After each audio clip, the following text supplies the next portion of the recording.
Well, good morning, everyone. Uh, we're still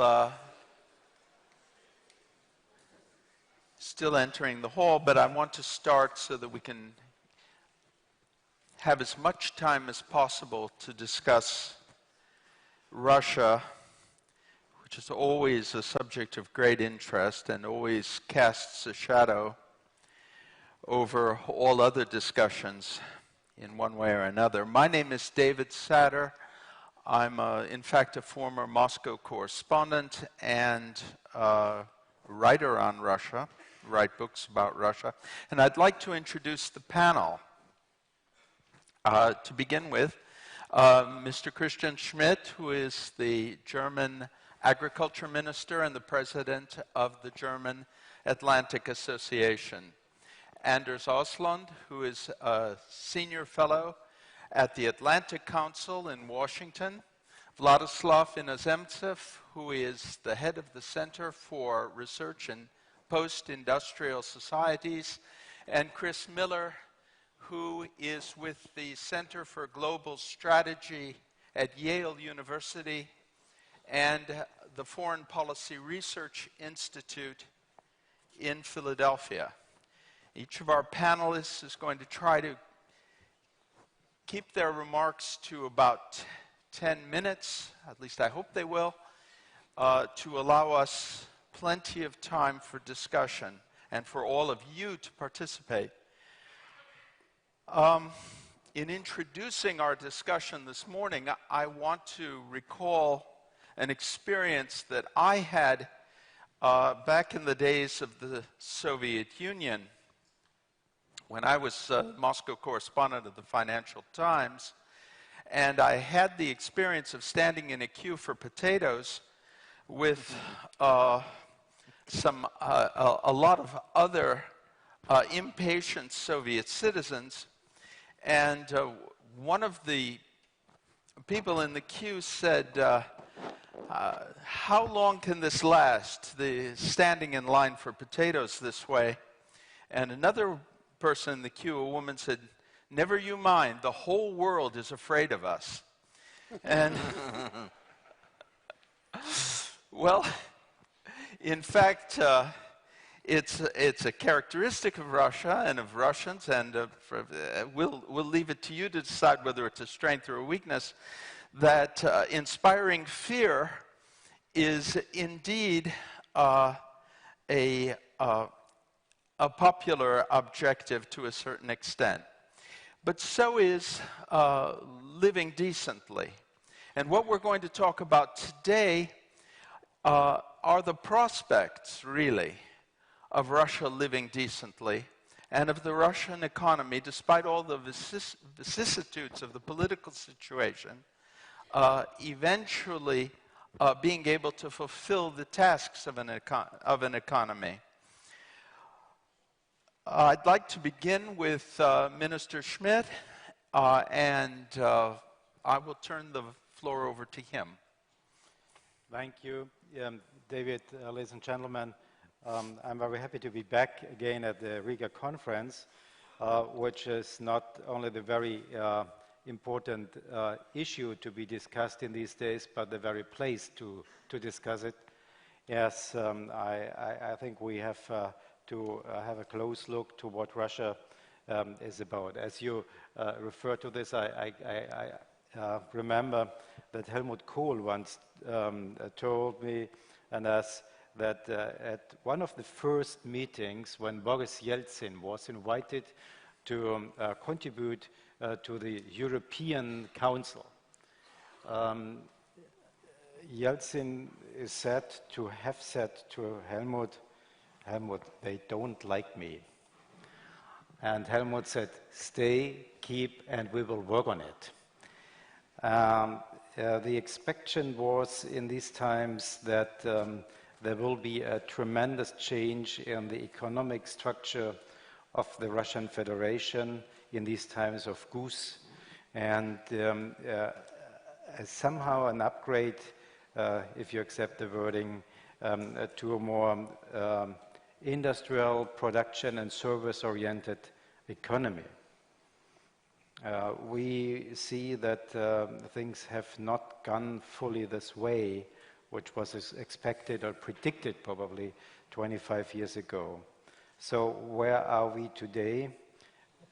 First of all, I thank you for the opportunity to speak and my function as president of the German Atlantic Association, as well as member of the Merkel government, to such an important topic here.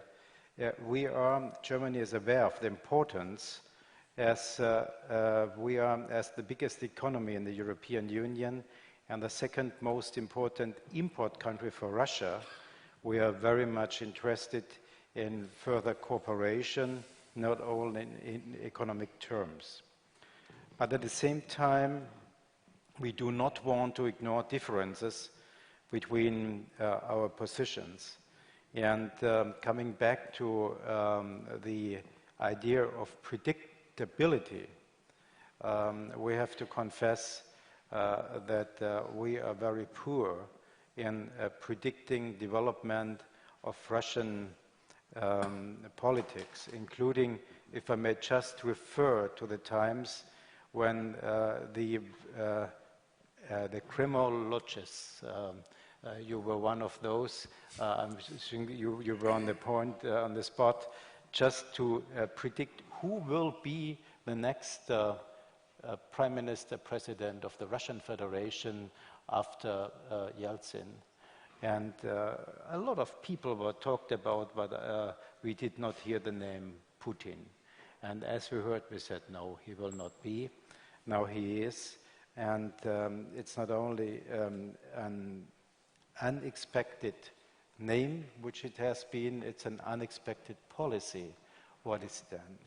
We thought that there would be somehow attempt to adapt to European, Western, global economic integration in these terms I have described.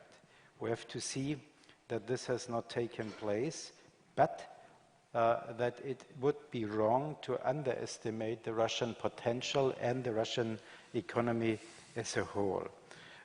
So we think we have to discuss these developments and have to act. It has been combined with a very political approach where I just want to refer to Minsk as some outcome of the Ukrainian and Crimea crisis, where we did the traditional, rational approach to think you negotiate, you're sitting and you're trying to come to a solution, and this would give us the possibility, in my opinion, to have a step-by-step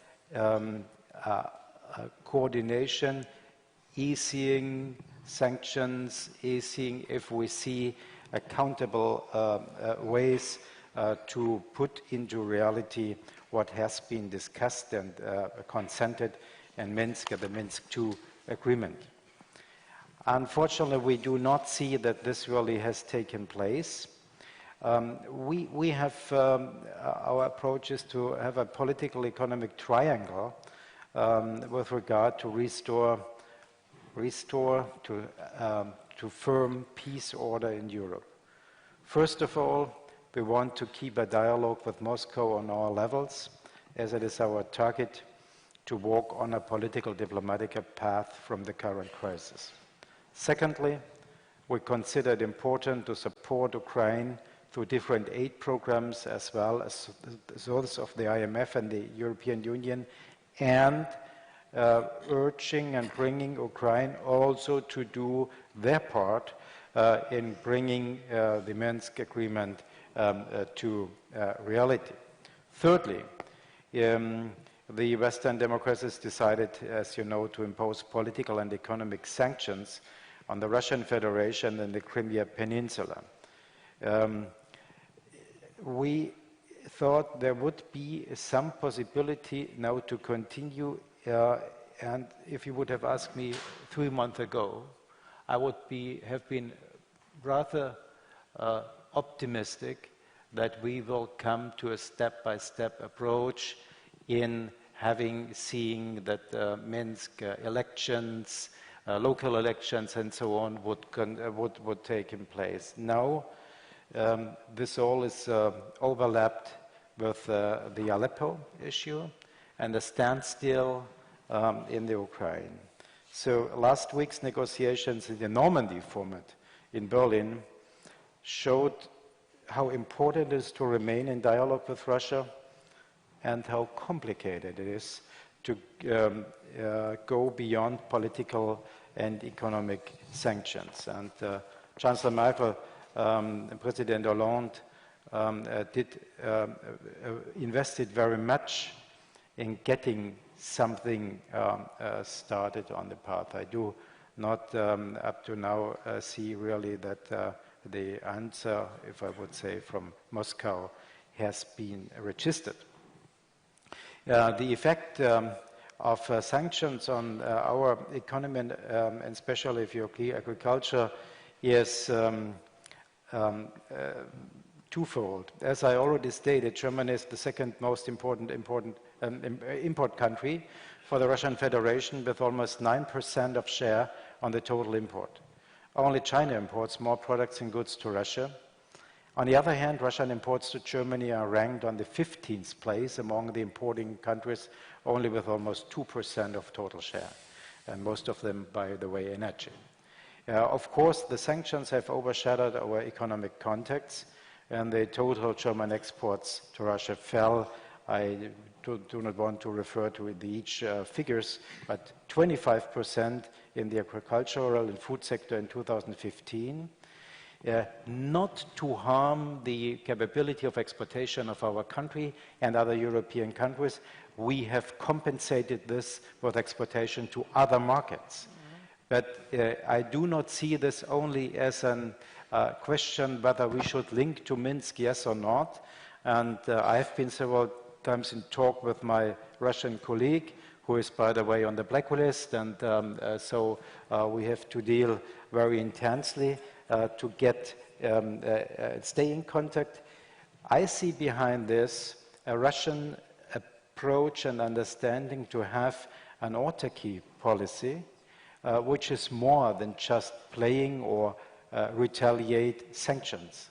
So this brings us to the question how far we could be, we Europeans, the first responder in terms of developing the economy in Russia after having probably better times.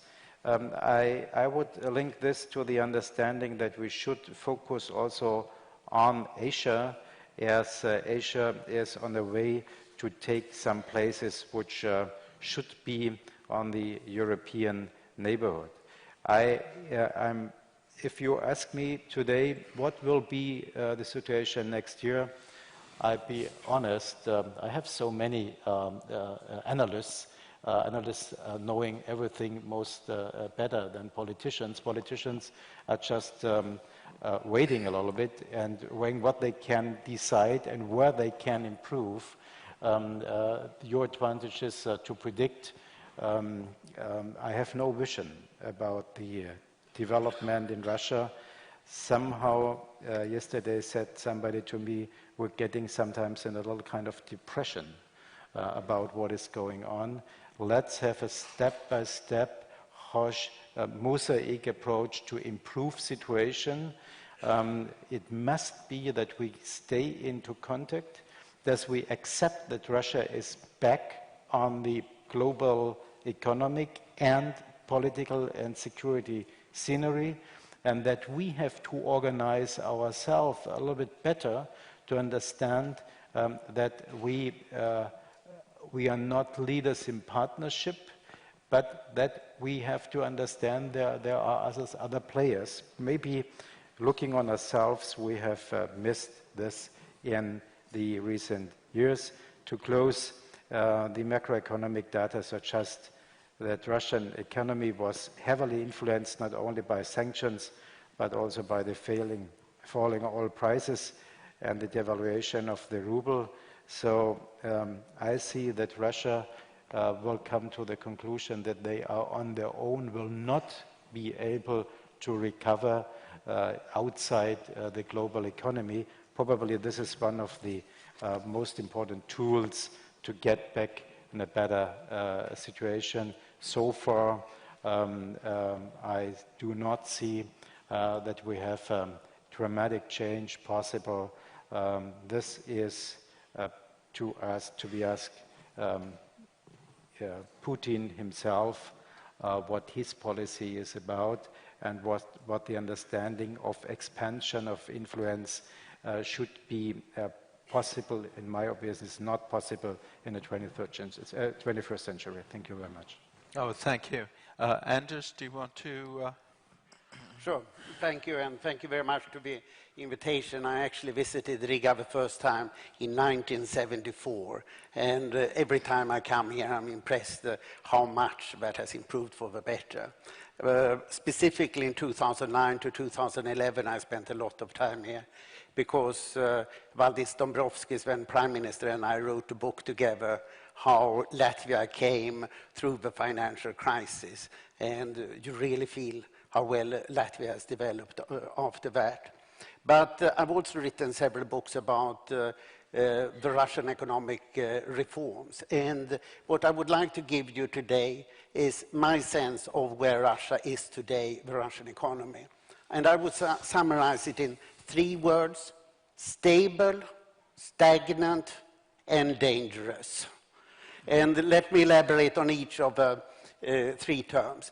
Russia's fundamental problem today is that it has gone to state and crony capitalism.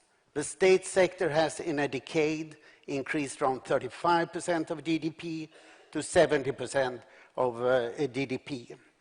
The second point is, of course, that the oil price has fallen by half or slightly more since 2014.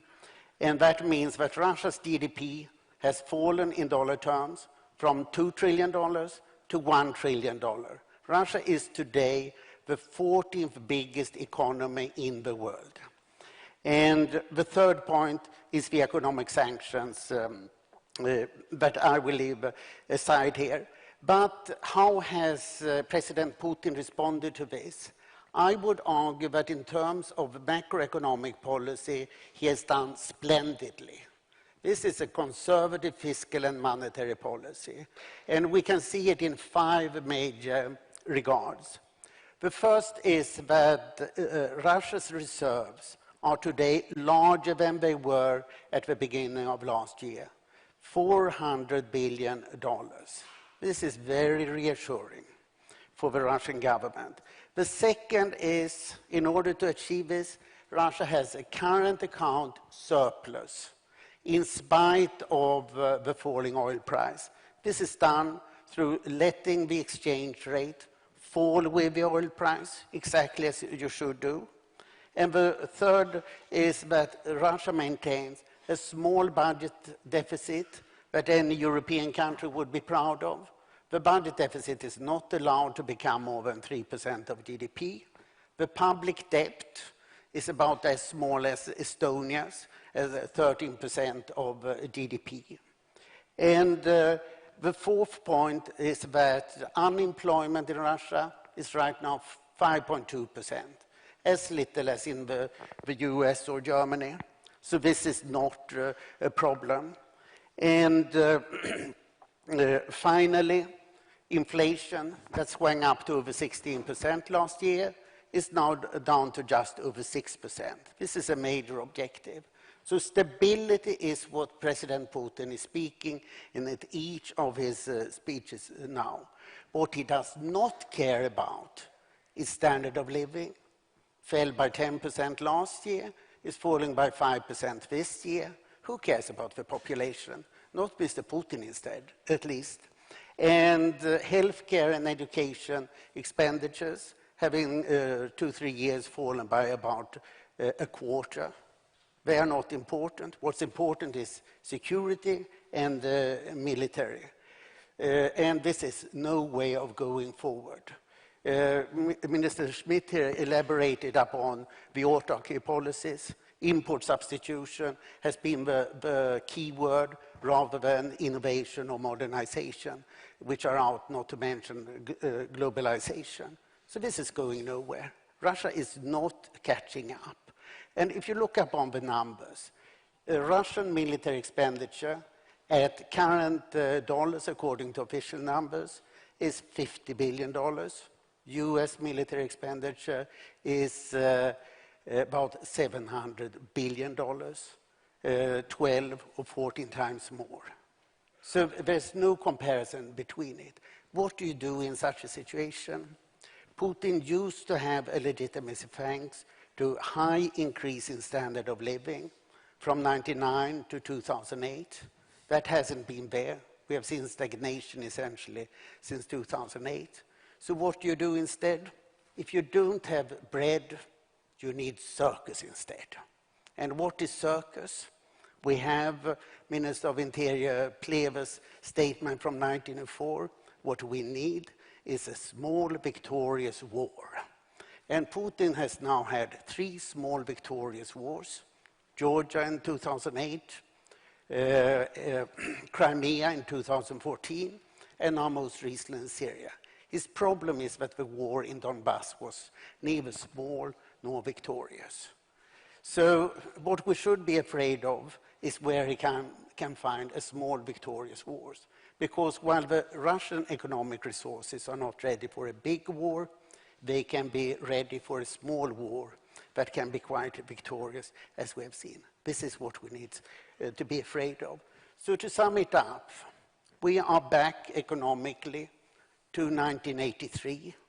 Our problem is that Andropov is not dying, but he's in rude health, and he's intent on staying in power for a long time. The question is how long this unsustainable model can manage. And what we learned from the Soviet Union is that an unsustainable system can last for a long time. Thank you. Vladislav? Okay, thank you for all the organizers for inviting me here. It was and is a great pleasure to be here and to address this distinguished audience. I would say that I agree with most of Anders have said, but I would begin with a point that the topic of the session, which is the Russian economy and policy choices, is a little bit, maybe not the best one we can do these days, because actually I don't see any kind of choices facing Russia in the coming years, because everything looks like, you know, quite understandable and unchallenged trend.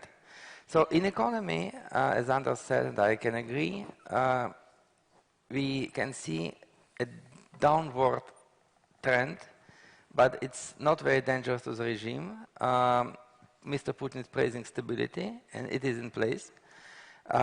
If one looks on the major factors which affect the Russian economy, it's of course, first of all, the falling oil prices. The second one is the continuing domestic policies which actually downgrade free enterprise, market liberties. Anders mentioned that the share of the state in the economy has grown up to 70%. I would say that we are on our way to a corporate state, in a sense of a corporate state which was, which was in place in fascist Italy, for example. No, it's not a joke. I would say that Russia is on its way to some kind of a moderate fascist state of Mussolini's type, both in economy and in political sphere as well.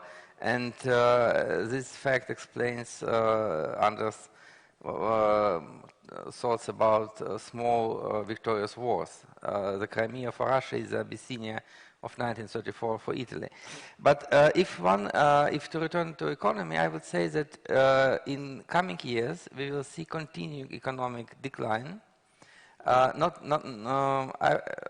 wouldn't say it will be disastrous. We will see minus 0.5, minus 1% of GDP in the coming years till 2019.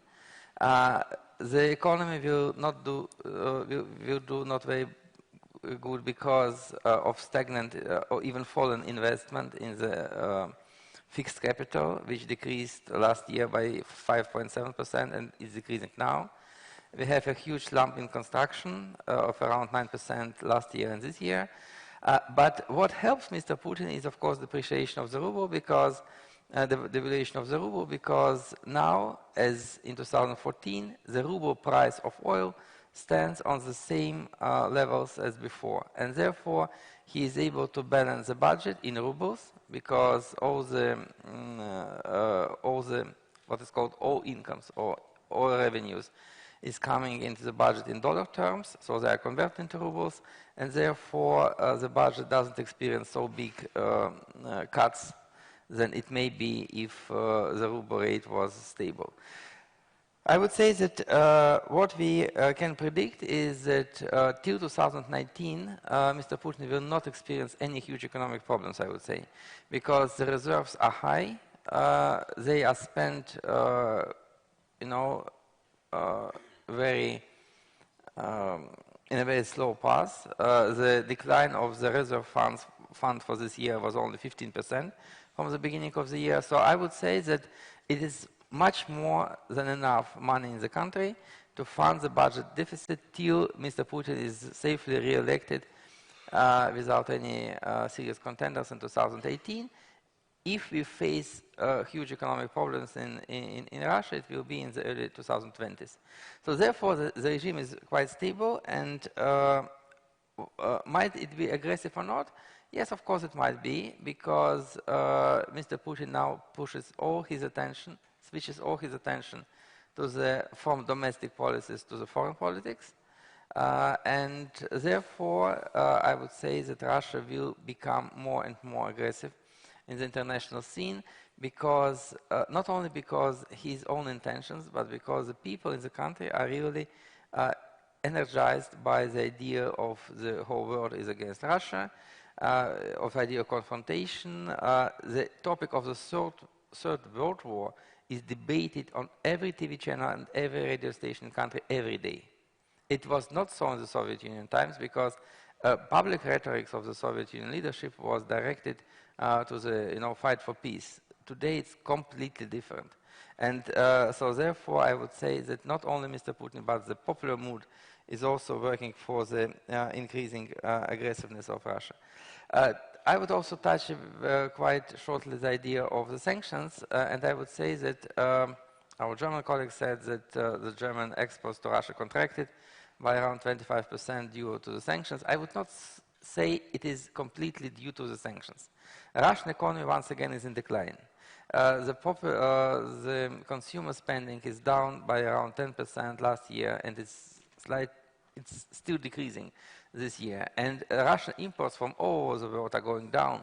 And I would not say that the contraction in Russia's trade with the European Union is completely due to the sanctions. The European EU-Russia trade is now around 50% of what it was in 2013, but EU-China trade these days is around 38% down from 2013. So it's an ongoing process of Russia becoming more autarkic country. And even if Europe lifts the sanctions against Russia, it will not restore European exports to the Russian Federation, just because there is no enough demand for the imported goods these days, just because of the crisis.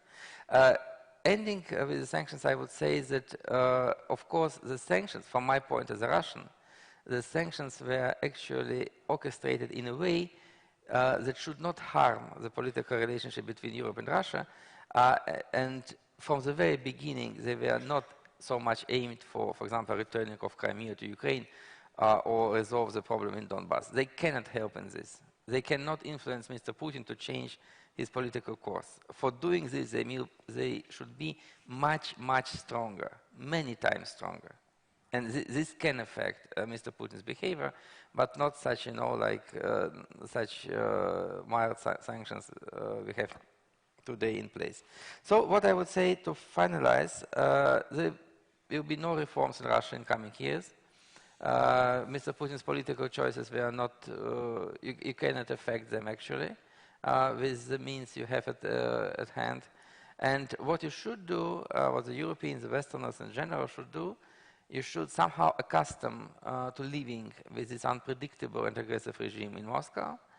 And your strategy, as I understand, should be directed on finding the ways of just outliving this regime, because the regime is aging. There will be some change maybe in 2024, maybe around this timeline. But because you are not able, frankly speaking, to influence Mr. Putin with harsh measures, so you just should elaborate a strategy how to outlive him and how to minimize the dangers and the challenges which are coming from Moscow. Thank you. Thanks. And Chris, do you want to finish up our opening statements? Great, thanks, David. Well, I think I agree with much of what has been said about stability and stagnation as kind of the two major prognoses for the Russian economy. I think I'll try to focus on understanding the decision-making in Moscow and in the Kremlin, because I do think that over the past couple of years since the crash in the oil price and the sanctions, we've learned a bit about how Russia makes economic decisions. One of the surprises, I think, for many people, and Anders noted this, was the extent to which economic policy, especially at the macro level, followed a very orthodox path. If you, for example, read what the IMF says about Russia's economic choices, overall they're fairly positive at the macro level on questions like the exchange rate, on questions like the budget deficit.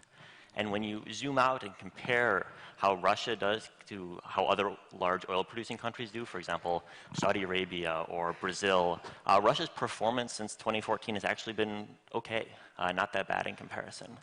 And the reason for that is because when you look at the various groups that influence economic decisions in Russia, repeatedly over the past couple of years, the finance ministry and the central bank have been able to implement policies that they wanted, and they've generally wanted intelligent policies.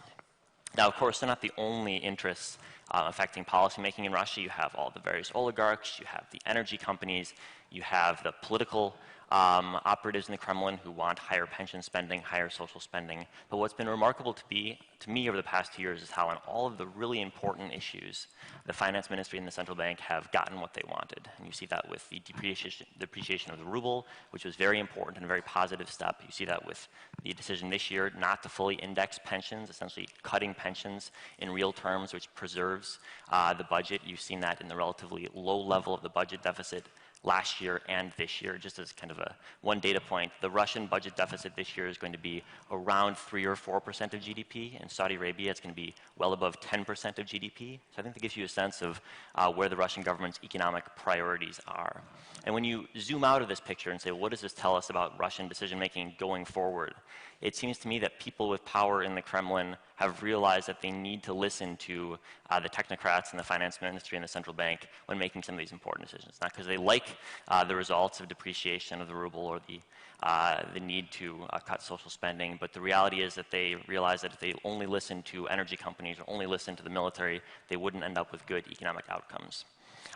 So if this remains the case, if you continue to have a situation where intelligent technocrats are making important economic decisions, then I think that Anders and Slava are right in expecting stability and stagnation going forward. We're not going to see a return to the growth levels of the 2000s, but we're also not likely to see a blow-up, either a crash in the ruble or a running out of reserves that would lead to some sort of real crisis in Russia. And the question to me, I think, is as you look forward next year and the year after and the year after that, and there's not much growth, maybe 1% a year, 0.5%, but there's also no big crisis, is what do Russians prefer in their economic policy choices? Do they want a policy focused on growth, or do they just appreciate stability?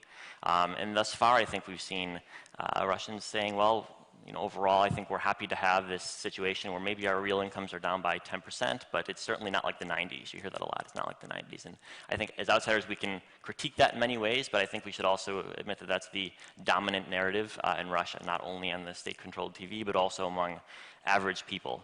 And I think one way to visualize this is the emphasis in Russia on the decline in real incomes of 10% over the past couple of years, or is the emphasis on the increase in real incomes of several 100% since Putin took power? And I think we should be honest with ourselves that thus far most Russians have focused on the rapid increase over the entirety of Putin's time in office rather than the past couple of years. So that might not be an encouraging message for those who are hoping for rapid political change in Russia, but I think we should be frank with the reality realities of both the successes that the Russian government has had on the macroeconomic policy level and the reality of stability and stagnation, which I think suggests not rapid political change as a result.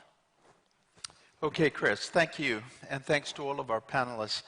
I'm going to throw the floor open to your questions in a moment, but I'd like to add a few brief comments of my own.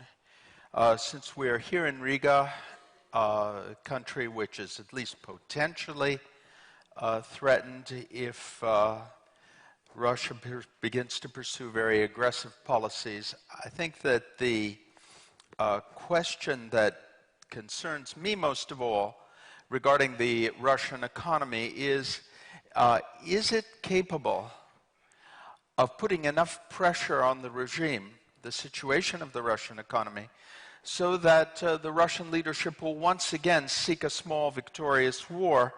Anders mentioned 3 wars. I can add 2 more. The first Chechen War and the second Chechen War, both of which were undertaken for internal reasons. And in general, my impression is that war for the Russian leadership is an instrument of internal policy. Now, I'm sure that you have questions, so if you can just indicate those of you who'd like to, and would each person please who asks a question identify himself and also to whom you're addressing your question. Please, yeah.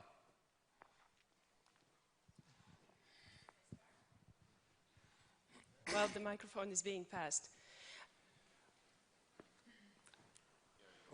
Yes? Okay, Well, why don't we defer to the yes, to the lady? Yes, and your name is? My name is Lalita Chigana. I am a member of parliament in Latvia and chair of the European Affairs Committee. Okay. I will make one observation that to a large extent follows on the points that were raised by several of the panelists. And this is one very interesting difference between the Soviet Union and the current day Russia. And basically that difference is that during the Soviet Union, the communist elite did not have a chance to travel and to live in the West, to have their families in the West, to educate their children in the West. The current day Russian elite can do that, and they use this conveniently. It's a very convenient situation for them because they earn their money very often politically in Russia, but then they enjoy all the benefits of the West. Until we really put a stop to this situation, can we really hope for any change in Russia? That is my first question. And my second question is about the gas pipeline that is being developed under the Baltic Sea, so-called Nord Stream 2.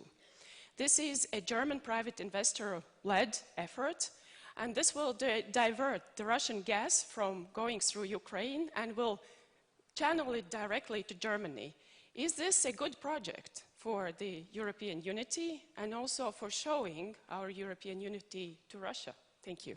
All right, thank you very much. Who would like to respond to those 2 very interesting questions? Anders? Take many questions. What? Take several questions. Well, I think let's answer this one first. We'll go ahead, Anders. Okay. Thank you. On the first question, I think this is perfectly right. It's been argued that the elite in these countries will start working for rule of law, but they retire abroad. So they are perfectly happy not to have rule of law at home, so they can make as much money as possible. And then they go abroad when they have stopped making money. So therefore, yes, this is important. And this is transparency. We don't know much about Russian money or money from other former Soviet countries going abroad. And this is a problem with the West.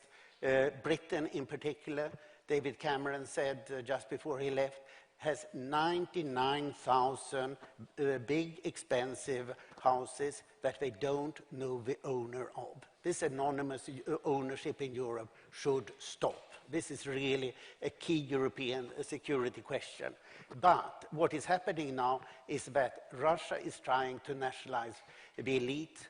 A couple of weeks ago, it came out that the Kremlin is now asking senior officials to take home their parents and their children, not immediately, but make sure that they get integrated into Russia. Millions of Russian officials are now prohibited from traveling abroad. We have the offshoreization going on. So here we are seeing that the Kremlin is trying to renationalize, as it was the case in the Soviet Union. Their elite. On Nord Stream 2, I totally agree with you. I see it as a blow against the European Energy Union because it means less competition. It's good for the 5 big European energy companies because they can get oligopolistic rents through it. It means less energy security because 90% of Russian gas to Europe would go through one single pipeline system. And it also means that Ukraine would lose something like $2 billion a year in transit income, which is 2% of Ukraine's GDP. So this is something that should be stopped as an anti-European, anti-competitive project, and I would be very interested if you can say anything about it. I don't know if you can. Yeah, do you want to add something, Minister Schmidt? Yeah, thank you very much. And of course, yeah, Vladislav as well. Go ahead. First of all, to the nationalization of the Russian elite, I think this is something we have not that many means to influence. Basically, I think keeping contact and keeping discussion is worth to continue and to accept that some of those earning money, you said politically, I would, in my observation, agree that this is the right term to talk about this, that some money is used to have a very agreeable life abroad, but better abroad than at home in this context. So far, I heard with the interest your comments on. About the gas pipeline, in a country which did not work on or did not want to have another sources of income except of raw material and energy, I think energy is one of the key issues. So we have also to see that we are depending on energy. If I just have the figures of natural gas importation to my country from the Russian side, we are, if my figures are correct, around 40%. And so we had at the G7 meeting in 2000 and, no, it was a G8 meeting, sorry, in 2007 in Heiligendamm. It was G8 then. In these times it was G8. So we discussed, and Chancellor Merkel proposed the idea of having a more strategic approach to energy support and to energy management. We did not so far come to this kind. I see, let me have a rapprochement to the question from the south. I remember that we had successfully convinced European partners, including Bulgaria, not to offer too much possibilities to Gazprom and others to have a pipeline going south.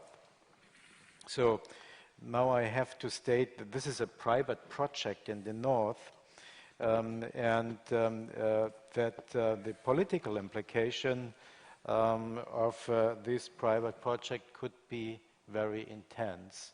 And I think we should continue talking about the consequences of it. Recently, a newspaper in Germany wrote about what kind of sanctions could be thought about. Indeed, we have sanctions which are harming. Probably somebody, member of the European Parliament, recently said, let's talk about SWIFT. This would affect dramatically to the Russian position. I just raise it. I do not answer it. And among those very important influential potential could also be the question of energy. I will not go more in the details. Vlas, if you wanted to... Yeah, I just wanted to say a couple of words on the question of the deputy. First of all, about Russian elite traveling to the West, it's of course an interesting question, but I think the much most important one is that the Russian elite is free to acquire property in the West and to put money here. I would be really very pleased if I see some efforts from the European Union side to limit this money flow from Russia to Europe, because the Russian corruption, which was cited several times this morning, can be fought not with activists inside Russia, but only, first of all, from the West. If the West will have any idea to limit the flow of corruption money from the Russia and welcoming it in the West. And here I would say that Latvia is one of the countries which is enjoying much of the Russian capital coming here, and a lot of Russians buying real estate here. And I would say any country in Europe is doing so much to attract this dirty capital from Russia as Latvia does. And if something changes, I will really be very happy.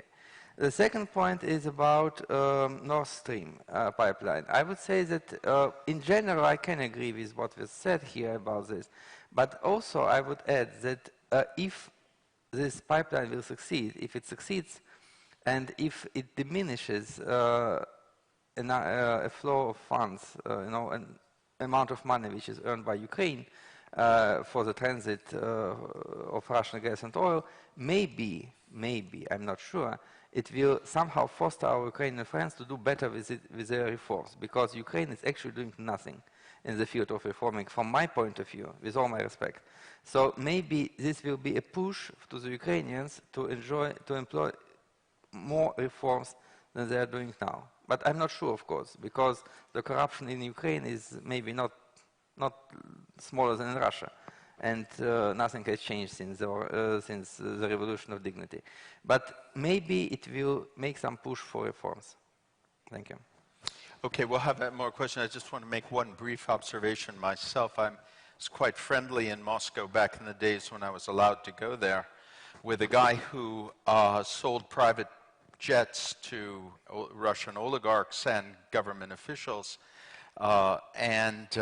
He said that the disloyalty of the Russian elite is unbelievable, and it's an echo of what happened when the Soviet Union began to collapse. This monolithic structure was soon helpless, because the people who were its leading officials had no loyalty to it. And we're not ready to defend it or defend the system. And that has to be taken into account in any projection of the long-term stability of Russia. Now, who's the next? Well, yes, please. Hamid Lajavardi, American Baltic Investments. Critical issue for me, and I guess for many people, is how successful is Kremlin in creating and expanding the fissure in EU by using national economic interest and dependency of each country or its leading economic interest, as the deputy mentioned about the case of the German oil interest, to deepen this fissure. Will this transform EU into a common, weaker union or a common, weaker denomination, or strengthen their resolve towards a more coherent union? Who would like to answer? Should we collect a couple of questions, do you think? I don't think so. I would prefer you just answer, but keep it brief. Yeah, go ahead, Anders. Well, I think that the key here is more transparency. We are now seeing that the Kremlin tends to buy certain people. If we take a perfectly legal example, Gerhard Schröder, one prominent Baltic politician, tends to talk about the Schröderization of European politics, put all of this clearly on in the open. Who is being paid what? There are several East European politicians of great significance who are much suspect of having received big Russian money, personally. We don't know, so I'm not mentioning their names, but this must be brought in to the open. And then, of course, we have the gas deals. There's very little problem with oil. Oil functions on the market, and oil is several times more important for Russia's exports than gas. I mean, the Gazprom needs to be cleaned up. It's really an organized crime syndicate. And if it were a small company, it would not be allowed to bank in Europe. We need to go after what is obviously corrupt, even if it's big. And since Gazprom is now shrinking fast, I think that is becoming a possibility. Thank you. Minister. Yeah, well, this is a very important question. I think we should look on ourselves and see how far European Union is prepared to see that we will have to talk about investment in Russia. Who does this these days? I would advise us to have a look on China and the China development and investment. And the other question is, please try as Europeans to understand that there has to be a joint position. On this very happy day, where we have to learn that Wallonia has agreed, I don't know whether the City Council of Namur already have agreed in CETA, but that we are managing somehow that we are able just to come to an anonymous position. We have the situation with Russia brings us as well to understand that we have to structurize, somehow restructurize our European way of decision making. This is a way which brings us not where we should go, fast reactive, decisive, and prepared to partnership. All right. Listen, I want to suggest to everyone that we keep our questions and our answers very concise, and that will give us the opportunity to hear from the maximum number of people. Please.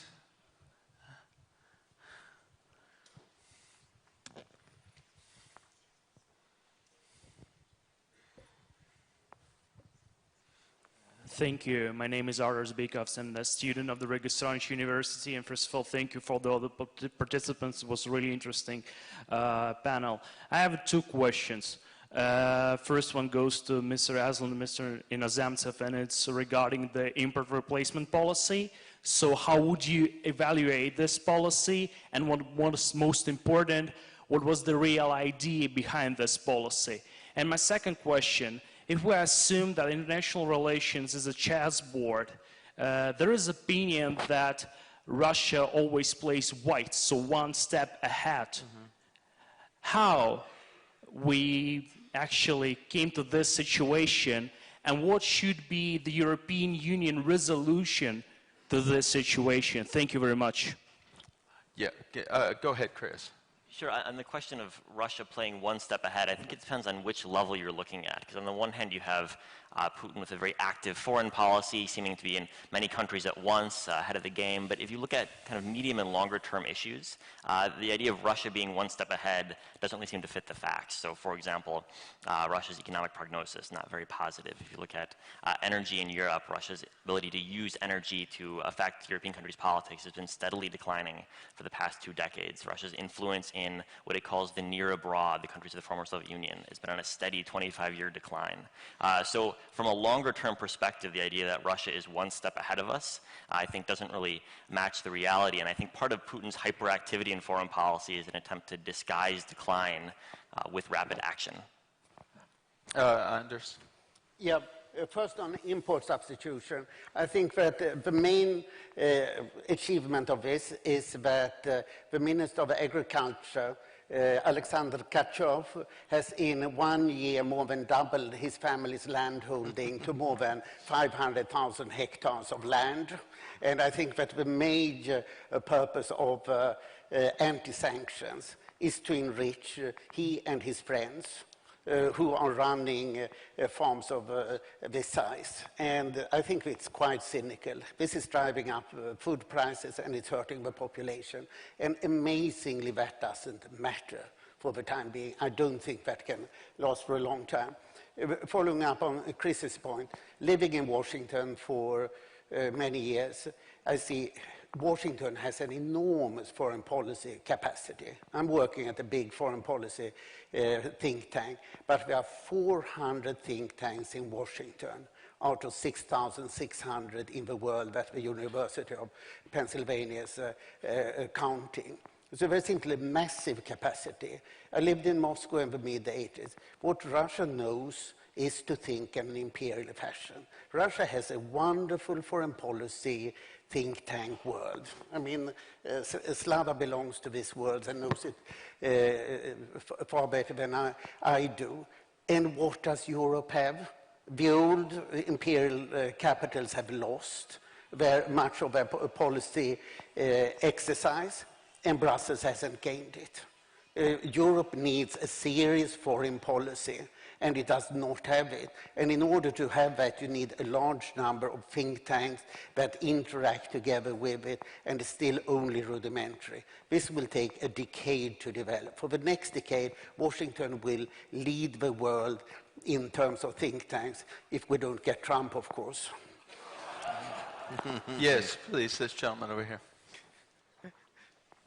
If you can identify yourself and... Thank you.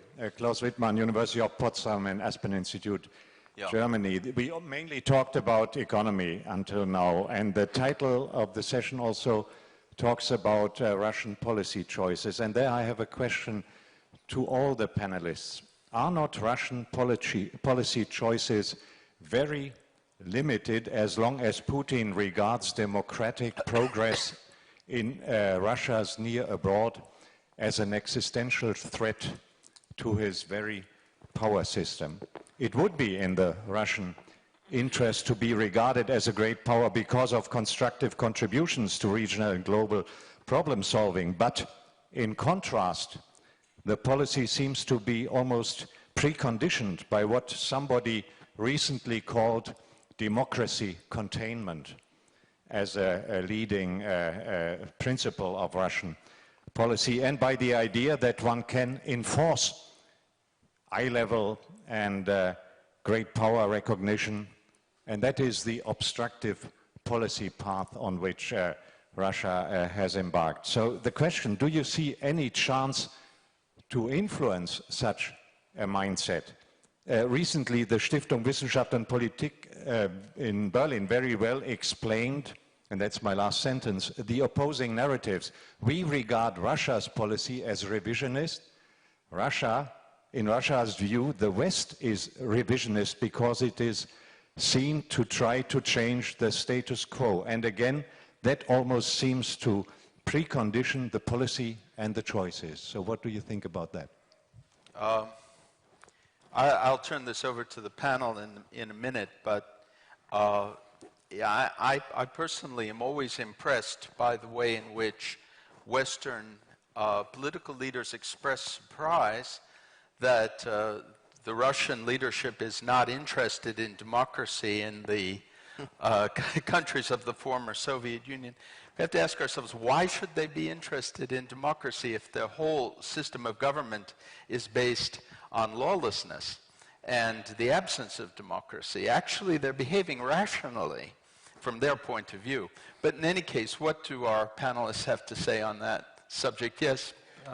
Thank you. First of all, I would refer to this chessboard question. If I'm right, I think 10 years ago, Brzezinski has written a book about this picture. And I would add to another region, which brings us to the question of democracy and autocracy. This is the great game in the stance, if I may, if you accept to say this, to ESET in the Central Asian area, which we Europeans do not focus sufficiently. We think that the question is just how to deal with Ukraine and some other cases. I would suggest that we have a stronger look on the potential in raw material, not as it has been with the great game in the 19th century, but in the understanding, the stabilization of these areas, where so far I see Kyrgyzstan as one of the countries trying to keep the path of democracy. But most neighbors have a lot of defection in the proof how far democracy is going on. That we have not just to move on the chessboard, but to understand that there are some regions which could be a key for development and relations. And so I would suggest that we invest more in getting those countries somehow politically dependent on the level of their big bosses to the former capital, to give more options for them, not options for Russia, but giving options for them. Vlad Sokar? Over here. Right in the second row. You have to pass the microphone down to him. Vladimir Sokor, Jamestown Foundation. As I understand it, we should try to promote democracy in Central Asia and at the same time force undemocratic elections, quote unquote, in Donbass. That's the gist, as I understand it. This panel is about political decisions shaping Russia's economy. Yet the German minister's speech devoted a major part of it to Ukraine, reflecting that the German government regards the problem of Ukraine through the prism of German-Russian relations, and more specifically through the prism of moving step by step to overcome the sanctions and resume business with Russia, not business as usual, maybe business more clear-eyed than has previously been the case, but resume business with Russia, and Ukraine is being asked to do, quote, its part of its obligations, unquote, meaning legitimizing Russia's puppets in Donetsk and Luhansk. There was not a word in this speech about the withdrawal of Russian troops. Elections in Donbass, while the Russian troops are still present. This is the implication. At the Normandy summit just held 2 weeks ago, Chancellor Merkel said we shall discuss the question of Ukraine regaining control of its borders with Russia after elections are held, so-called elections, are held in Donbass and after Ukraine fulfills its political obligations. This means that the recognition of Ukraine's international borders as internationally recognized is a sentence on paper. It is no longer a sovereign right of Ukraine to have its borders respected. It is a conditional. It is no longer a sovereign right. It is conditional on Ukraine fulfilling alleged obligations to a third party in order to then discuss the recovery of Ukraine's control of its border. What are your comments? Okay, Vlad. Which of our panelists would like to react to that? Vladislav? Yeah, look, I just will address the former question for a couple of seconds and then this one. Look, when it was said about democracy, I would say that Putin is living in the world of 19th century ideas. So I would not say that he cares so much about whether Ukraine is democracy or it is not. It cares much more if Ukraine is a part of the Russian sphere of influence or European one. So I would say that if Ukraine were completely democratic but proclaiming its neutrality never trying to join NATO and EU, he will be quite in terms with this. It's not about democracy, it's about the sphere of influence as a 19th century thinking. About the question on Donbass and our German friends' position, I would say that I'm expressing only my personal views this moment, but I think that Donbass is absolutely lost for Ukraine. And Mr. Putin will stay there for as long as he wants, just making Ukraine and turning Ukraine in a dysfunctional state. So for our Ukrainian friends, I would rather advise to give it up to Mr. Putin with all these problems and go ahead in the Western direction, because still they are preoccupied with Donbass. They will never go forward with any reforms, with any fight of corruption, and the war in Donbass will be a perfect excuse for Ukrainians to do nothing. But from the point of Russia, Putin will never draw out from the Donbass. This is my very strong opinion. Anders. Yeah, there are two points on this. I think that Putin is dead afraid of an orange revolution. This he has been telling us so clearly since 2005. And on each case, for example, in Libya, in Syria, he emphasizes that the West, in particular a certain person named Hillary Clinton, is in favor of taking him out. So this is what it's really about. And I think that the main issue in Ukraine, it is to make Ukraine failed. To begin with, we heard that the Russian propaganda in 2014 spoke about Ukraine as a fascist state that has largely ceased. And instead, we have now heard for more than a year about Ukraine as a failed state. The point being that East Slavic state cannot possibly be democratic, then it will be a failed state. Therefore, it needs to have a strong leader. For example, somebody who happens to sit in the Kremlin right now. Okay, please. Much, Chris Babinski, David. Hi. Oh, hi, Chris. You're proof that there is life after writing for the Financial Times. As are you. Can I ask, is there any point in wondering about the relationship between the military and the security apparatus in Russia? Aren't the army getting a bit anxious about, are they making enough money out of this country at the expense of the security people, of whose representative Putin appears to be? Thank you. Chris, go ahead. One of the, I think, more important trends in Russian political economy over the past couple of years has been a steady increase in defense spending and spending on the security services. So it actually seems to me like they have plenty of reason to be satisfied with the current arrangement as opposed to 5 or 10 years ago. Now they're getting about a bit over 5% of GDP in military spending. There's also a lot of secret budget spending. We don't really know where it goes to, but probably a lot of that goes to security services and the military. So actually it seems like compared to where they were in the early part of Putin's time in office, they're getting a better deal right now. Anders, you wanted to add?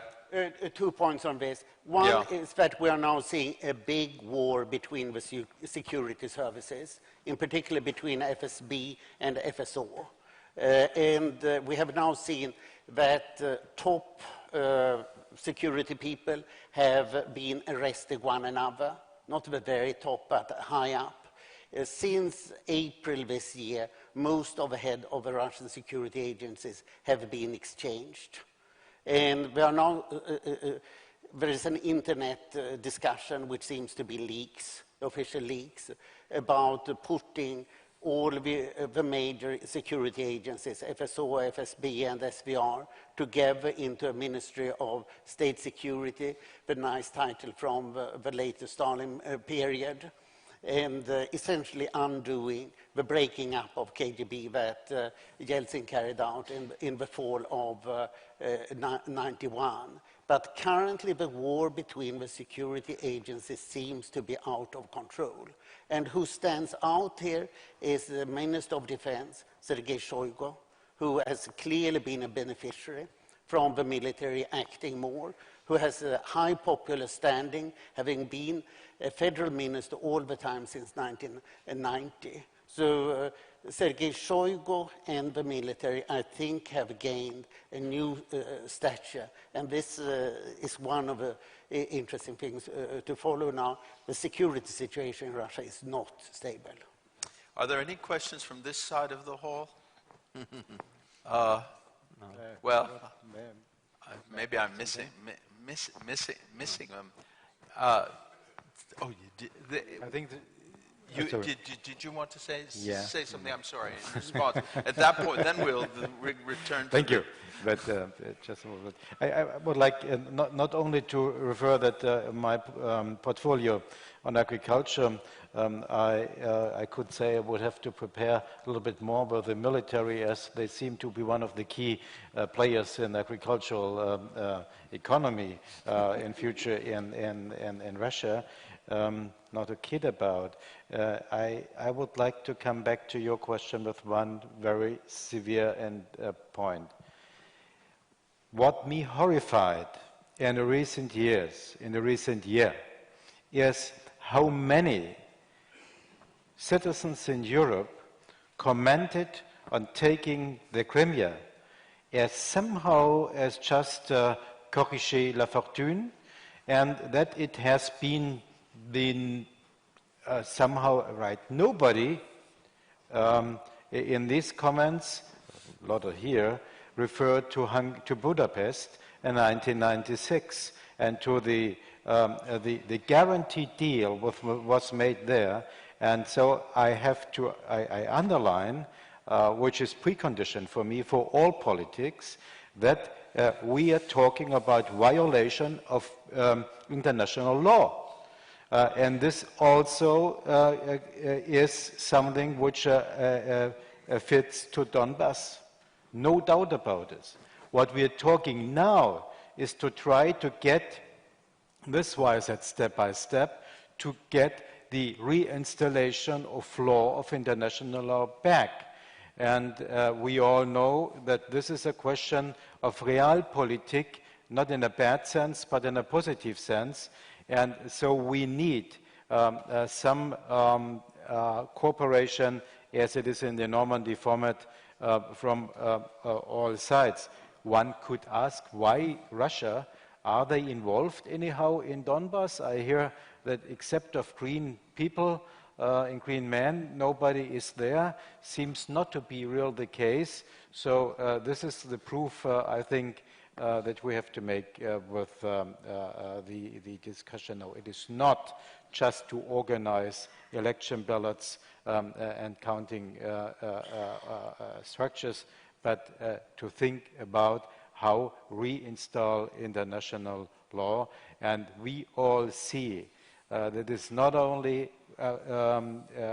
Donbass, it's Abkhazia, it's Ossetia, it's Crimea, it's others, where what is the next? So this has to be, and this is why I referred to Central Asia, that we should have a look in the sense to strengthen the countries there. Okay, this gentleman in the...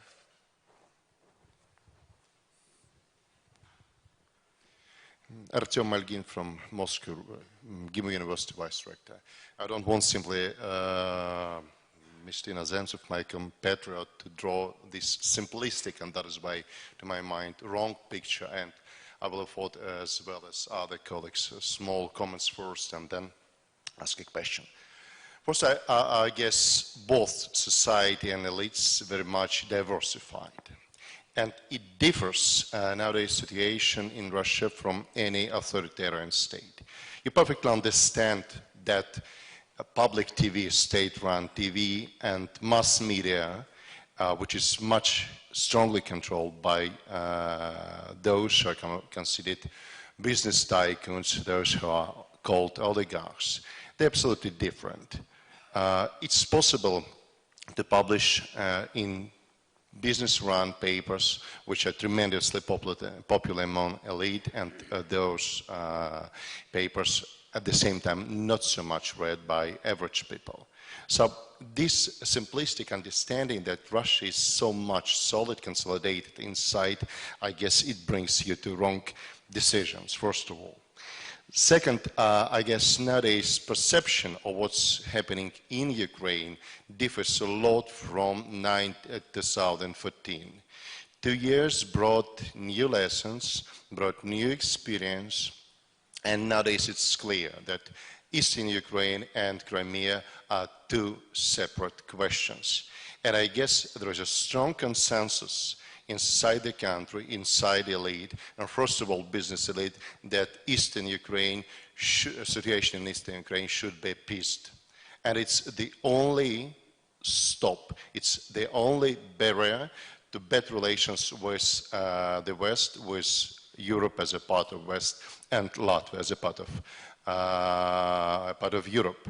Since the rest of the issues which are considered to be burning issues, issues that makes us quarrel, they're nothing. Syria is nothing in this. I'm going to have to. I'm going to ask you to pose your question. I'll ask our panelists to respond also briefly. Because we're running out of time. Yeah, so I know. please, I know it's always like this. Yeah, it's always that way. But there were no other hands with questions.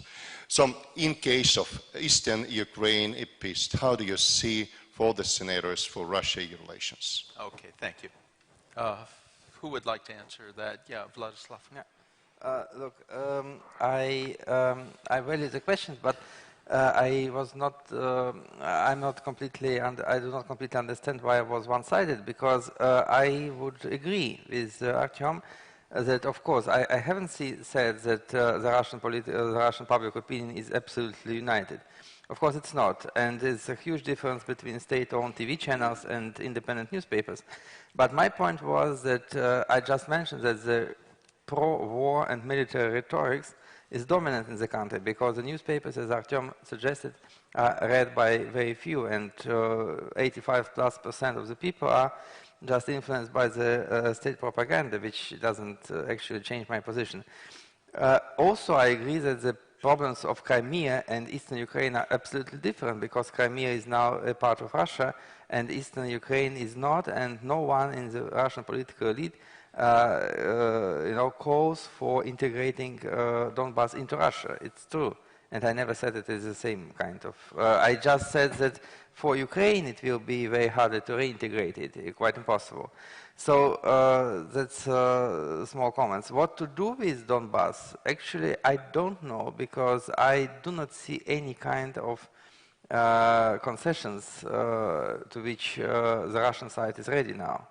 When actually Poroshenko said after the Berlin meeting that there was a decision to put the OSCE troops there, armed mission. Putin denounced this the second day, that it will be only if there is election in Donbass, some kind of observers who will have the right to bear arms will appear there, nothing else. So I actually do not see any possible outcome for this conflict in any time soon.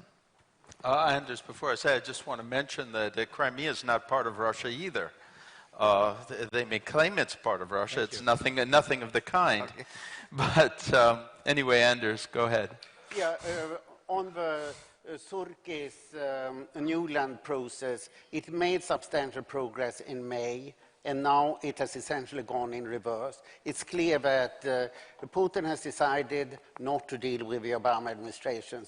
So we will see a new policy from both sides after a new president has come in Washington, and that will mean that it takes time. I follow this quite closely from the Ukrainian side, and it's a strong tendency among the Ukrainians that the interest in getting occupied Donbass back falls by the day. And what is rising now, in particular in the liberal nationalist center in the parliament, it is, we don't want it back today.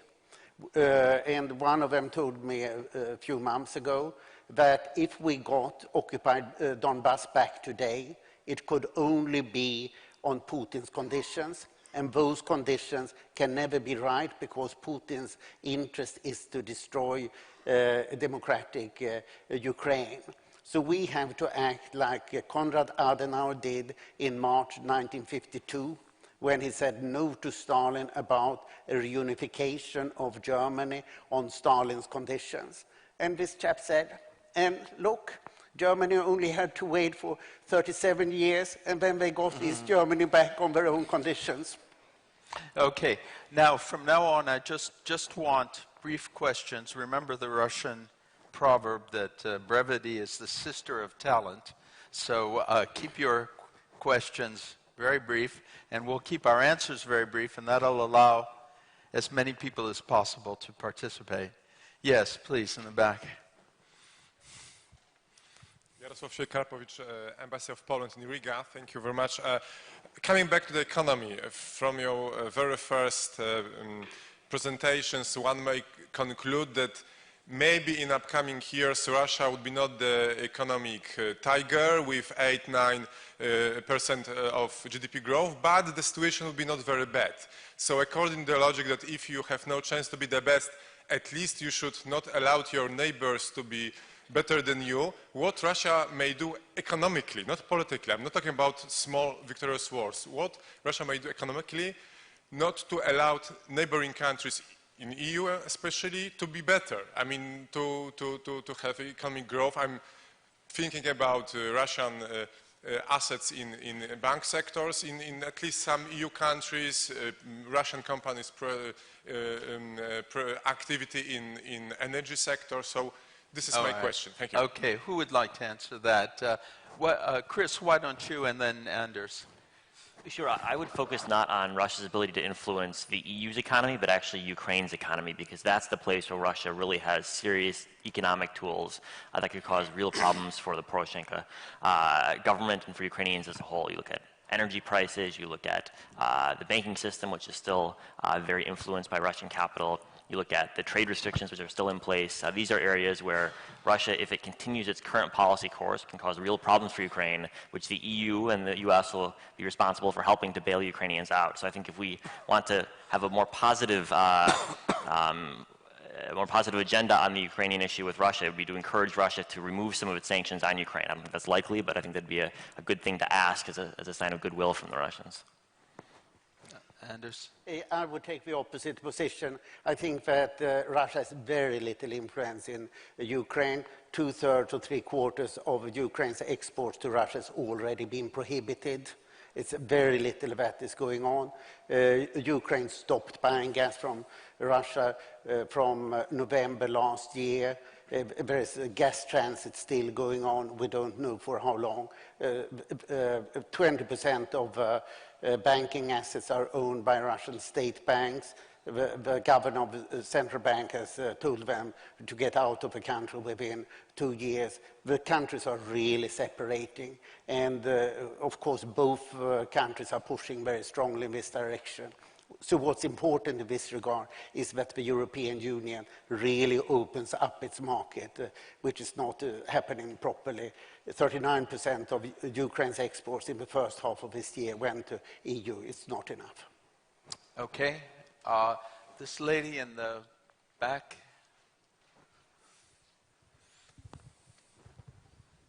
Thank you. Anke Schmidt-Welzmann. There's a couple of things I was a little bit puzzled about what the German minister said. And first of all, I just wanted to clarify that this private Nord Stream project is not really private because it's a Russian state-controlled company that is now 100% in charge of that project. So I don't really, I'm a little bit puzzled how that can be a private project. But on that ownership issue, which was raised earlier, that is something that and the legal conditions for the Russian economy, for investments in Russia, which also ties back to what the minister said earlier. I would be delighted if the panel could develop a little bit more the future prospects, and taking into consideration that we're talking about targeted EU, US and affiliated countries sanctions versus the Russian counter-embargo, and also the import substitution policy that has been implemented now in Russia, and that sets very different conditions for the prospects that from Germany and some other countries seem to be for greater trade engagement. And also, I mean, just because there are sanctions and embargoes doesn't mean that there's no trade going on, because that seems to sometimes be a little bit of a misconception. So I would love the panel to develop a little bit more their future prospects there for the development of West-Russia trade relations. Thank you. Who would like to? Anders, go ahead. Yeah, take it. In dollar terms, Russia's GDP has fallen by half, its exports have fallen like half, its imports have fallen like half. Who would like to invest in such a country? It's simply when you see the country is declining, you don't go in. And it's not only the sanctions, you also have a reputational risk and you get a credit risk. So this is the typical thing when you have sanctions. So to begin with, when sanctions are imposed, enterprises are upset. Then they lose, as it is now, half a market. Then they say, okay, why should we bother about it? We can do other things. So the longer time that passes of sanctions, the less the corporate resistance against sanctions becomes. And you hear it. You don't hear much about protests. For example, it was German Ostausschuss that was a leader against the sanctions. I haven't heard from them for quite some time. So what normally happens with sanctions, they don't succeed. 30% of all sanctions empirically succeed, and therefore sanctions are normally inert, because you don't want to say that you haven't succeeded. So sanctions are likely to hang on, and when you have sanctions, you see that they are evaded in various cases. Therefore, you have sanction maintenance, so that you take first the Rotenbergs, and then you take the children of the Rotenbergs, because the parents have transferred the resources to the children, and so on. Anyone else? Or shall we go on to our next question? Yes, please.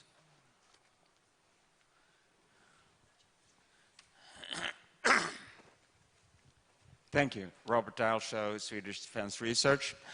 8 or 10 years ago, there was a lot of talk that Russian oil and gas production would soon decline because they were not investing in new fields and they were managing their existing fields badly. This has not happened. Why? Chris, go ahead.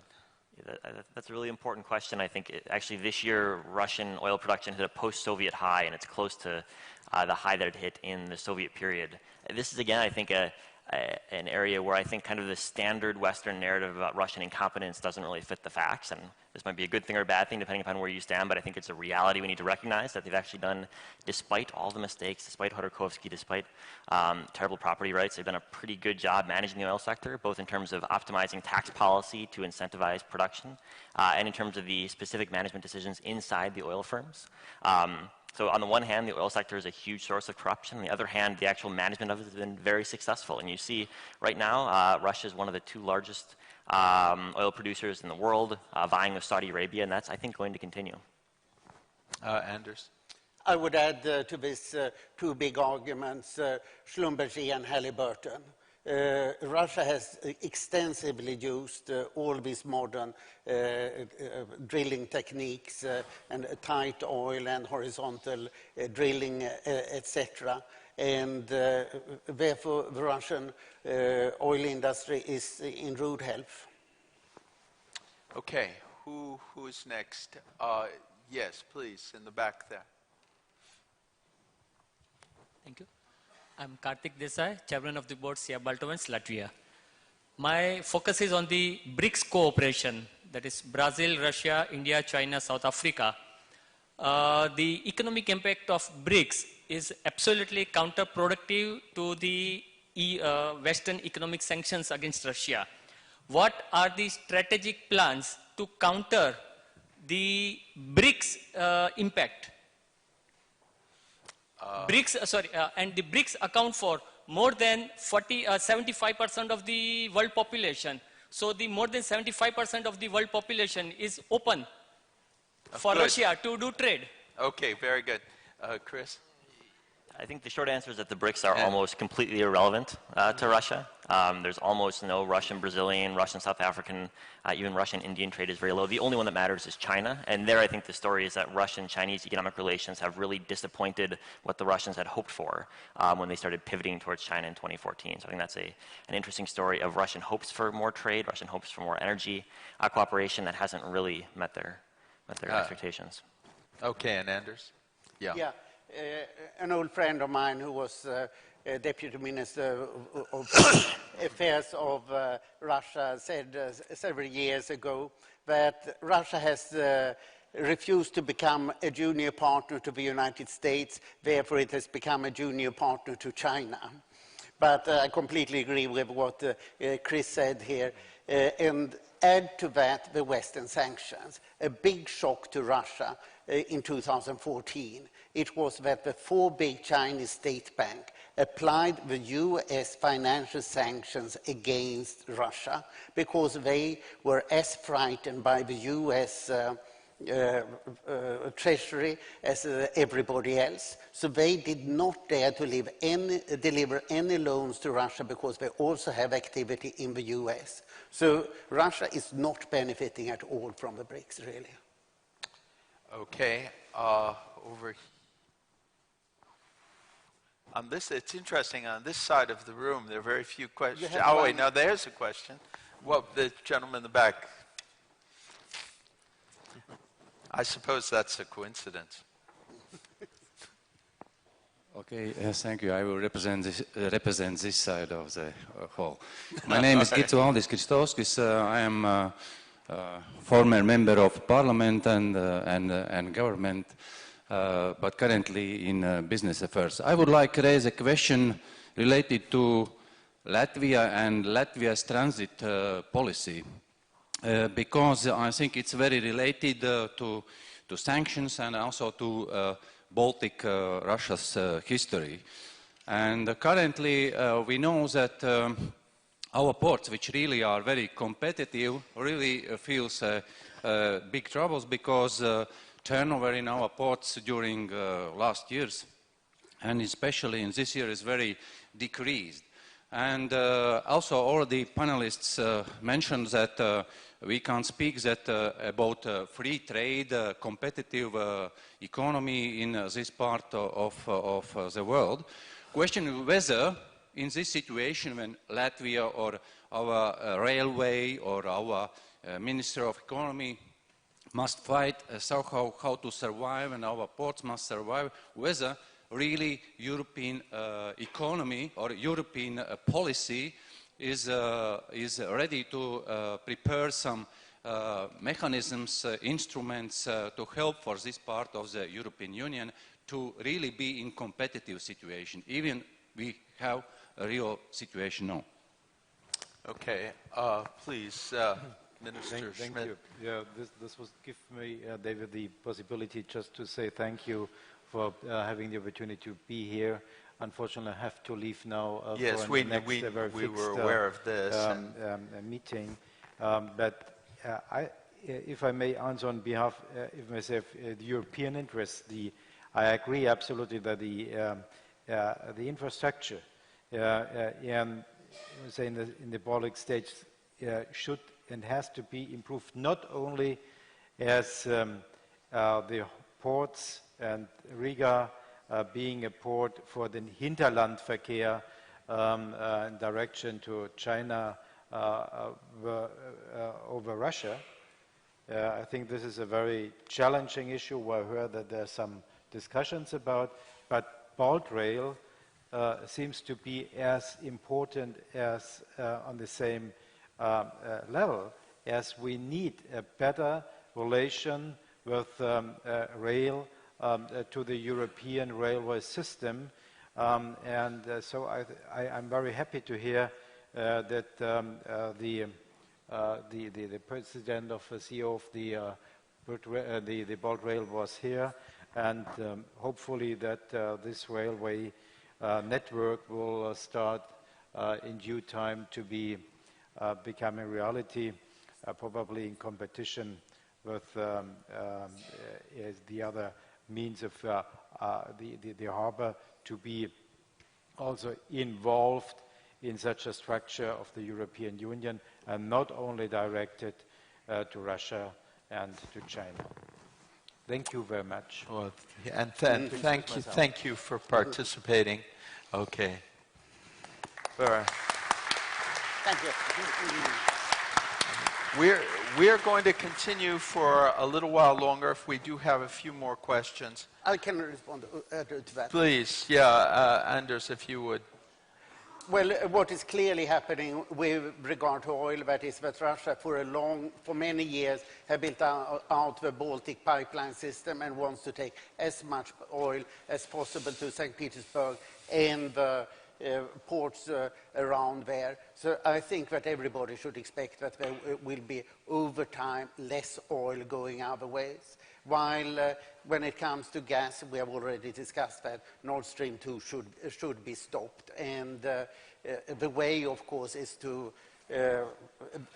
diversify as much as possible. That is very much the policy of the European Energy Union. Okay, we'll take a few more questions before closing the meeting. In fact, we're going to have to take them all at once. So if there's, yes, please.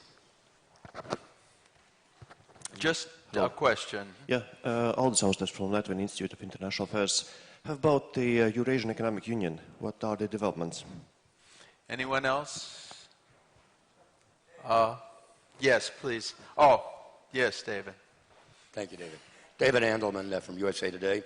In view of the fairly dramatic events last night in Washington with respect to the American elections, how concerned are you that a perhaps some more likely Trump presidency would encourage the Russians to Putin to undertake some actions, either political, military, or economic, in the Baltics? I think, okay, let's, if the panelists will give us their final word, and then I may even say something, and then we'll wrap things up. Please, Chris, do you want to start? Sure, I'll take the question of the Eurasian Economic Union. I think there's a lot of consensus that it's largely politically driven, and that's obviously true. I think that there's a little bit of misunderstanding of the economic impact that it is having, especially in Central Asia, which I think we shouldn't just focus on the political side to the absence of the economic side, where it's going to begin shifting trade patterns, shifting migration patterns. I think that's going to matter, especially when you look at competition in Central Asia between Russia and China. I think the Eurasian Economic Union might actually be an important facet of the future of that relationship. So I wouldn't only focus on the politics. Obviously, that's a big part of it. But also the effects on trade do matter. Vladislav, do you want to? Look, I think that the question of Eurasian Economic Union is also, I agree, it's a bit political. I think that from Russian point of view, it's a little bit irrational, because no one in Europe, neither France or United Kingdom, doesn't have any idea to integrate with its former colonies. And I would say, to finish this, that it will not produce a much positive consequences for Russia, because in any case of economic unions, you should rely on synergetic effects. And for example, in European Union, Germany accounts for around 26-27% of the whole GDP of the European Union. In Eurasian Union, Russia accounts for around 87%. So there is no synergy there. And the two biggest economies of the Union, Russia and Kazakhstan, are both the resource economies. So I cannot even imagine some kind of benefits for Russia, economic benefits coming from this union. And Anders, why don't you? Yeah, on Eurasian Economic Union, I think that the main effect will be that the FSB takes full control over Kyrgyzstan and Armenia, and that all political pluralism that we have been happy to see there will disappear. These countries are really being squeezed out politically, and of course Slava is perfectly right how protectionist and strange it is. On the US under Trump, God help us. Okay, well, I want to thank all our panelists. I want to make one quick remark of my own. I served as an advisor to an unsuccessful U.S. presidential candidate, John Kasich, a governor from Ohio. And for what it's worth, from my knowledge of the situation, I don't believe that any American president, whoever it may be, will abandon the U.S. commitment to the Baltic republics. And on that note, thank you all for coming.